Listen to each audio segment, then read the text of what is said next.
প্রসঙ্গে আমার বলবার যে কোনো বড় কাউন্সিলের কথা উল্লেখ করলেন, এটা কিন্তু একটা খুব গুরুত্বপূর্ণ বিষয়। ইতিমধ্যে আমরা জানি যে বিএনপি আগেই বলেছে যে মার্চের মধ্যে তারা কাউন্সিল করবে। যে কোনো বড় গণতান্ত্রিক রাজনৈতিক দল জনগণের আশা আকাঙ্ক্ষার প্রতিফলন ঘটাবে তাদের আন্দোলন, কর্মসূচি, কর্মতৎপরতা, এইটাই আমাদের প্রত্যাশা। গত 7 দিন ধরে সারা বাংলাদেশে এই ধরনের একটি গণজাগরণ মঞ্চ চলছে। বাংলাদেশের অন্যতম বৃহৎ রাজনৈতিক দল আনুষ্ঠানিকভাবে কোনো প্রতিক্রিয়া জানাতে নীরব। 3 বারের প্রধানমন্ত্রী বাংলাদেশের বেগম খালেদা জিয়া, বর্তমান বিরোধী দলের নেত্রী, তিনি তার 1 মাইলের দূরত্বে বাস করেন না বা কয়েক মাইলের দূরত্বে বাস করেন, এই পর্যন্ত কোনো প্রতিক্রিয়া দেননি, মুখ খোলেননি।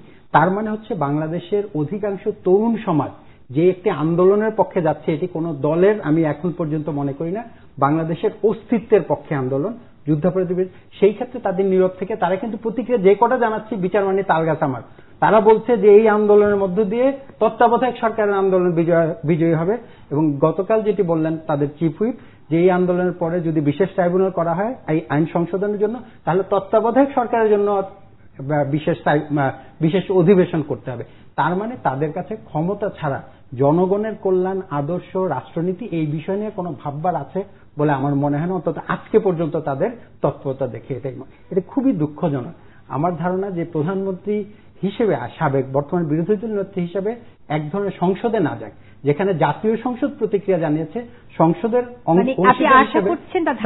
বিএনপির পক্ষ থেকে একটা অফিসিয়াল যেটাকে বলা হয় প্রতিক্রিয়া আসার কথা ছিল, এবং এমনকি বিরোধী দলীয় নেত্রীর কাছ থেকেই আসার প্রয়োজন।